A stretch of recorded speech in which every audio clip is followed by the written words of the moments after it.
Jadi di sini Datuk Wan Zahidi dengan pengalaman Datuk sebagai Syekhul Muzakarah yang baru lepas jawatan dan pindah balik ke Darul Ridwan, balik kampung bukan tangan 6 jagun tapi jaga fatwa di sini, alhamdulillah. Kalau saya lihatlah sebagai seorang yang menetap di Oxford dan mengajar dan membuat research di sana, orang-orang sana memang kagum dengan tamadun Islam, terutama sekali Khilafah Uthmaniyah. Jadi kalau kita tengok dalam Khilafah Uthmaniyah tu, memang ahli sunnah wal jamaah, tetapi akidah dia berbeza sikit daripada akidah kita. Fikah dia berbeza sikit daripada fikah kita, dan tafsirnya berbeza sikit daripada tafsir kita. Jadi ada berlainan tu. Jadi tapi bila kita guna istilah ni, ahli sunnati wal jamaah, yang selalu orang war-warkan, sekarang kerajaan malah sekalipun, apakah maksudnya Datuk Sahibul Samaha Mufti dengan ahli sunnah wal jamaah yang kita pegang bukan saja di Perak Darul Ridwan, bahkan di Malaysia ini? Sebab kalau kita tengok Khilafah Uthmaniyah, ini ahli sunnah wal jamaah, akidahnya bukan Asy'ariyah, akidahnya Maturidiyah. Kalau fiqahnya bukan mazhab Imam Syafi'i, tetapi mazhab Imam Abu Hanifah. Dan tasawufnya juga seperti kami di sini nak ikut Imam Al-Ghazali atau Imam Junaid. Tapi apanya maksudnya di sini, Datuk? Jadi banyak rakyat di luar sana mungkin tidak faham apa maksud ahli sunnah wal jamaah. Dah pula tu ada pula aliran-aliran memang sesat, dan memang dalam negeri-negeri fatwa seperti Johor atau di Perak sekalipun, seperti aliran Salafiyah contohnya atau Wahabi contohnya, memang mereka sendiri panggil diri mereka ahli sunnah wal jamaah. Jadi ada tashwish di sini. Jadi bagaimana perkara macam tu boleh berlaku, Datuk? Jadi dalam pengalaman dan insya-Allah budi fikiran Samahatul Syekh, kalau boleh diterangkan untuk kita semua, insya-Allah. Sini ya. Assalamualaikum warahmatullahi taala wabarakatuh. Alhamdulillah rabbil alamin. Wa sallallahu ala sayyidina Muhammad wa ala alihi wa sahbihi wa sallam ajma'in wa ba'd.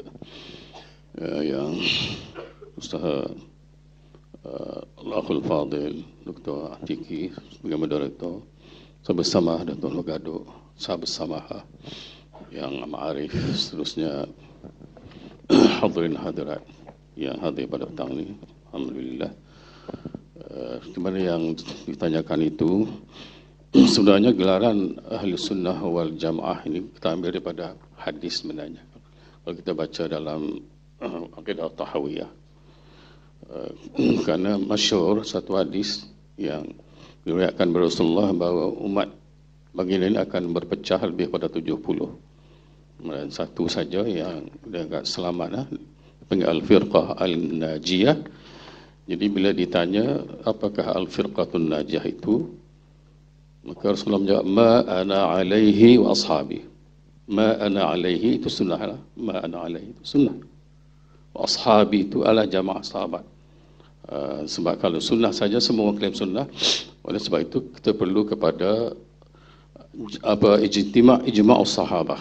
Sebab itu ijma'us sahabah di seluruh ulama adalah muktabar. Itu sebenarnya daripada situlah ahlus sunnah wal jamaah. Kemudian oleh kerana bila saya lihat hadis-hadis Rasulullah, bagi saya hadis-hadis Rasulullah khususnya dalam menyebut benda-benda yang akan datang itu mukjizat yang besar. Kerana perpecahan ini akan berlaku seawal zaman Sayyidina Ali sebenarnya, yang kita tahu ya, Khawarij. Kemudian Rasulullah SAW memberi amaran. Itu satu panduan. Kemudian Rasulullah tidak memadai begitu saja, memberi panduan yang boleh jadi mercu tanda sampai ke hari kiamat. Itulah satu lagi hadis Rasulullah menyebut tentang perbezaan ini. Rasulullah kata, wa idza ikhtalaftum fa'alaikum bis-sawadil a'zam. Apabila kamu dapati perbezaan dalam pemahaman agama, memang berlaku selepas itu, fa'alaikum bis-sawadil a'zam. Adalah kamu berpegang dengan kumpulan terbesar daripada umat. As-sawadul a'zam ialah kumpulan terbesar. Kemudian kalau dikajilah, saya melihat salah seorang pekaji yang mengkaji secara detail Dr. Tariq As-Suwaidan, kalau saudara boleh buka YouTube, Dr. Tariq As-Suwaidan, seorang para pengkaji lah, PhD, berasal dari Kuwait. Dia menulis buku tentang Islam dan umat masa kini dan membuat kajian secara ilmiah lah, bukan cara, dulu kita tahu cara rambang saja, di Sunnah wal Jamaah ini 90% lebih. Tapi dia buat kajian secara terperinci, kata beliau, Ahlussunnah wal Jamaah yang merangkumi dari segi akidahnya, iaitulah Asy'ariyah, Maturidiyah, dan berpegang dengan 4 mazhab, berpegang dengan tasawuf Sunni, Junaid dan Ghazali, 95% kata dia. 95%. Jadi sebenarnya kalau 70% itu sudah ke Asadul Azam dah. Lebih daripada Asadul Azam. Jadi itu satu tanda yang betul lah kita kata yang sampai hari kiamat. Caklah di mana-mana pun tidak terkeluar daripada berpegang dengan mazhab satu yang 4 ini. Kemudian satu lagi lah yang baru ini pun Syekh sebutlah, dan saya sendiri pun dalam tulisan saya menyebut, dan kadang-kadang kita melihat ini dalam konteks nubuah, bahawa Rasulullah beritahu benda akan datang yang akan berlaku, itulah penawanan Konstantinopel. Rasulullah mukjizat dia berlaku penawanan Konstantinopel. Sebenarnya dalam konteks ini, selain daripada itu, sebenarnya confirmation terhadap pegangan Ahlussunnah wal Jamaah yang kita berada sekarang. Sebab Rasulullah menyebutkan tuftahana al-Qustantiniyah, kamu umat Islam pasti akan conquer, tawan Konstantinopel itu. Fa ni'mal amir, fa ni'mal amir amiruha. Sebab baik amir itu, Muhammad Al-Fatih itu, amir inilah yang sebaik-baik. Benar, wa ni'mal jaysh zalikal jaysh. Sebab baik tentera yang menawan Konstantinopel. Kalau kita lihat di zaman itu yang dikatakan dengan Salafiyah dan sebagainya sudah dilenyapkan oleh pemerintah Islam. Tidak ada. Hatta Salahuddin Al-Ayyubi sendiri pun sudah menghapuskannya. Imam Muhammad itu ialah Hanafi, Maturidi, dan di kalangan tentera biar ramai di Syafi'i dan Asy'ari. Jadi ini satu confirmation tentang yang kita faham Ahlussunnah wal Jamaah ini ialah Asy'ariyah dan Maturidiyah, dan berpegang dengan mazhab yang 4, salah satu mazhab yang muktabar, dan juga berpegang dengan tasawuf Sunni. Mereka itu tasawuf. Sebenarnya guru yang mengajar Imam Muhammad Al-Fatih ini ialah Sufi. Dia Sufi, dan hari-hari dia bacakan hadis itu. Bukan beliau mengatakan kemungkinan awak tidak. Kemungkinan awak tidak. Awaklah. Awaklah yang Rasul sebut nikmal amil itu. Ditanamkan begitu. Sebab itulah Imam Muhammad mempersiapkan diri dengan engineeringnya, dengan 4-5 bahasa, dengan ilmu-ilmu agama. Jadi itulah Ahlussunnah wal Jamaah. Itu dalam konteks kita hari inilah. Sebab itu Ahlussunnah wal Jamaah ini bukan Asy'ariyah saja. Sebab Asy'ariyah Maturidiyah ini hanya kalau kita lihat perbezaan sedikit saja. Macam kecil saja. Sifat 20 dan sifat 22. Kemudian itu. Kemudian dalam konteks ini juga kalau kita lihat bagaimana kalau pernah jadi mufti kan, apa yang kita amalkan. Kita kalau di wilayah dulu dia ada akta parlimen, tapi sebenarnya akta yang itu juga di-apply di negeri sebagai enactment. Enactment ni dia sebenarnya akta atau enactment undang ni dia angkat daripada waqi' masyarakat. Waqi' atau realiti, itulah yang diangkat di dalam akta atau enactment. Kalau kita buat tautiah sedikit lah ya, untuk lebih jelas, tautiah ni makna kembali ke belakang sedikit untuk bagaimana Islam masuk negara kita. Kita tidak tahu, tetapi Islam tu masuk dengan pengajaran-pengajarannya, kalau kita tahu ya, pengajaran di pondok.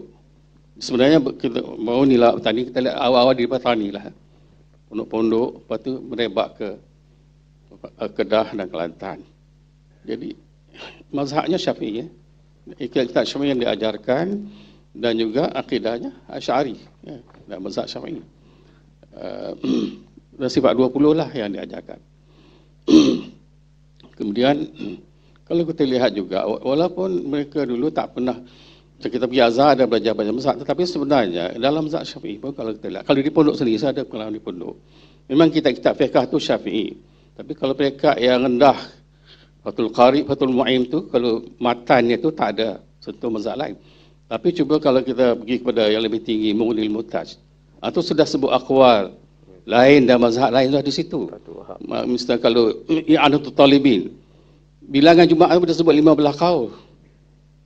Maknanya, jadi setiap isu tu dah ada sebut mazhab lain dah. Jadi kalau untuk guru ngaji tinggi sikit, dia sudah ada terdedah kepada mazhab-mazhab lain. Dalam enakmen atau akta kita ada menyebutkan, mufti adalah mengamalkan mazhab Syafi'i dan qaul yang muktamad, tapi boleh berpindah kepada mazhab lain jika ada masalah. Itu sebenarnya diangkat daripada waqi'. Saya nak sebut satu yang kita tak sedar bahawa kita bayar ni dengan duit kan. Saya duduk agak lama juga lah, dah 80 tahun. Masa kecil-kecil dulu kita ingat, di setiap rumah tu, sebab masa kita pegang Syafi'i 100%. Dalam Syafi'i ijma' tak sah bayar dengan nilai. Semua dengan bayar dengan qutul balad, beras. Jadi di rumah tu ada cupak beras. Setiap rumah tu, Tok Imam pergi. Saya ni tolak ke Tok Imam lah bayar tegas saya. Lepas tu barulah beli balik. Sebab Tok Imam tu nak bayar buat duit juga. Tapi akhirnya ulama-ulama kita yang tak ada enakmen lagi tu pun, dia tukar kepada, walaupun 100% mazhab Syafi'i tak boleh, dia pergi kepada mazhab lain. Dan kita Syafi'i itu juga. Sebab tu di pondok, selain daripada kitab Syafi'i, kita ada belajar Muwatta' di pondok sekolah saya. Muwatta' itu Maliki. Lepas tu bila tafsir, memanglah jalan lain Syafi'i, Baghawi Syafi'i, dia ada tafsir atas sedikit, iaitulah Nasafi, Hanafi. Jadi ulama-ulama pondok dia terdedah juga dengan mazhab-mazhab lain dan mereka ubah sekiranya ada masalah, walaupun belum ada nama lagi. Jadi itulah realiti kita dan sebenarnya ini sesuatu yang kelebihan. Pertama keselarasan. Salah satu masalah yang penyelarasan. Maknanya kita nak mengaji apa, lepas tu nak karang kita dalam kaedah dalam mazhab apa. Dalam mazhab apa. Kalau tak ada mazhab, nak mazhab apa? Nak karang kita apa? Mazhab sendiri. Mazhab apa, dia ikut mazhab diri dia sendiri lah tu. Sendiri. Satu atas lagi, nama Quran dengan sunnah. Satu lagi serangan pada kita lah, sebab 20 ni diserang. Pasif dan sebagainya. Sejak beberapa ribu tahun, kita menghadapi pelbagai penjajahan. British, Portugis, Jepun, lepas tu komunis. Zaman tu tak pernah. Tapi masa komunis. Komunis tu, komunis ada senapan. Kita tak ada. Orang kampung. Saya pernah, orang muda tu pernah berkawal. Pakai golok aja. Orang kampung pakai pedang, pakai parang saja. Apa yang menyebabkan sifat lagi, sifat 20 saja. Orang kita pernah menewaskan komunis yang di Perak ni lah. Komunis yang senapan tu dengan parang panjang saja. Apa yang ada pada kita? Dah sifat 20 lah. Tapi yang dibanggakan oleh mereka Wahid Tiga, bacalah sejarah yang ditulis oleh Zaini dan Mufti Itnul Wahabiyah. Mereka bunuh orang Islam semua. Orang Islam. Tak pernah perang orang kafir. Dan itu kata-kata sebab dia Syafi'i. Ditulis oleh Ibn Ghanam yang orang mereka yang menulis sejarah begitu juga. Askar-askar yang duk serang orang bukan Wahabi itu dia sebagai Ghazawat. Ada sampai sekarang Ghazawat. Lepas tu yang dapat tawanan dipanggil Ghanimah. Jadi itu yang dibanggakan Wahid Tiga itu, mereka hanya mampu berperang dengan orang Islam saja.